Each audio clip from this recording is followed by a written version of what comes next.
We begin with breaking news. A busy day for Colorado Springs police with 2 shootings and 2 carjackings reported in the city. Colette Bordelon just spoke with a man who says this most recent carjacking happened right in front of him. Colette, what else did he tell you? Public anger over Tuesday's massive explosion in Beirut flooded into the streets. Anti-government protesters clashed with security forces in the Lebanese capital. This has been a spring and summer of restrictions, lockdowns, and mask mandates. Jobs have been lost, vacations and visits canceled. A small school district in southern Colorado just completed its first week of in-person learning. The Aguilar School District has about 100 students, but the district is following COVID-19 guidelines like medical screenings, wearing masks, and social distancing. As we continue to navigate this pandemic, families are doing a lot of creative things to stay busy. In fact, a Pueblo West woman and her grandson decided to publish a children's book. Walt Disney World in Orlando, Florida will reduce its operating hours on September 8th. According to the calendar on its website, Magic Kingdom and Hollywood Studios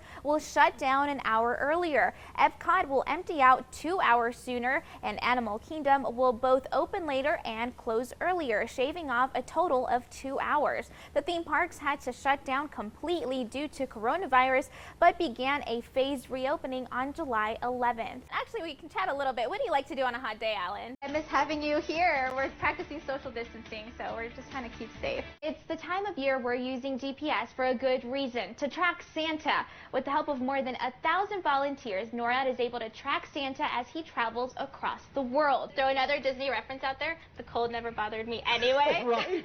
Little Frozen for you.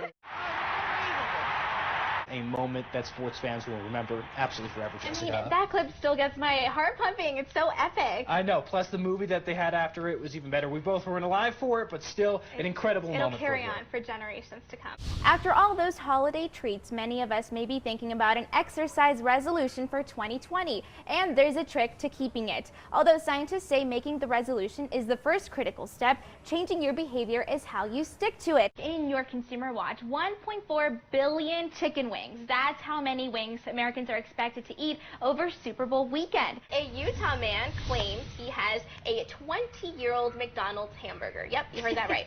David Whipple says he bought the burger at a McDonald's on July 7th, 1999. He's not the only one to claim this, though. In 2015, 2 Australian men displayed a burger they claim to have purchased from McDonald's in 1995. To be honest, I'm surprised the receipt has lasted that long. The little, ripped up there at the bottom of it. No, yeah.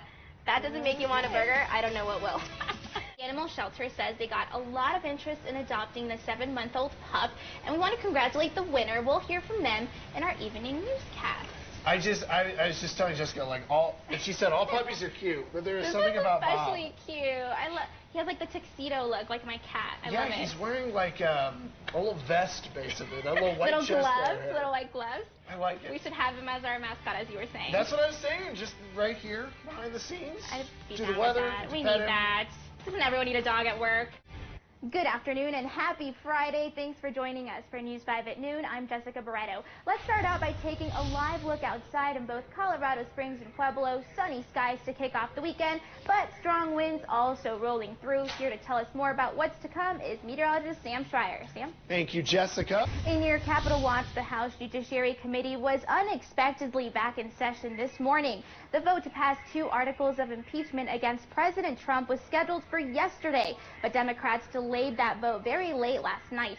Republicans accusing their colleagues of putting off the historic vote to get more TV exposure. NBC's Jennifer Johnson has the latest from Washington. In January, the Senate will hold an impeachment trial. Majority Leader Mitch McConnell is saying there's no chance the Senate will vote to remove the president from office. We're now learning more about the suspects in that deadly shooting in New Jersey that killed a veteran police officer and 3 other people. This is being investigated as domestic terrorism, and the terrifying moments before the shootout caught on surveillance video. You can see a man get out of a van and calmly walk across the street with a rifle in his hands. His passenger, also armed, follows closely behind as they ambush a kosher market. Law enforcement says those suspects posted anti-Semitic messages and advocated for violence against police officers. Happening today, multiple groups in New Jersey are coming together to host a candlelight vigil for the victims. Investigators say the Jewish deli where the gunfight started was targeted by the suspects. A police officer and the 2 suspects are among the dead, along with 3 bystanders. One was the wife of the store's owner. The fallen detective, 39-year-old Joe Seals, was a 15-year veteran of the force. Happening now, Colorado Springs police are investigating both a stabbing and shooting incident on the west side. Officers responded to a disturbance call at 13th and Colorado shortly before 10 o'clock last night. We've learned 2 people were taken to Memorial Hospital. No word on their condition, but we'll bring you updates as soon as we get them. Pueblo police are also investigating a stabbing. Officers were called to East 6th Street where they found a man with several stab wounds. He's expected to recover. Police say suspects ran away, but officers found 2 men in the area and say one of them dropped a pistol. Officers also found a knife at the scene and took both men in for questioning, but later released them. As we head into the break, we want to take another live look outside. It's sunny here in southern Colorado, but we're seeing lots of snowfall out west. And it's going to make a stop here this weekend. Sam Schreier will break down the timeline next here on News 5 at noon.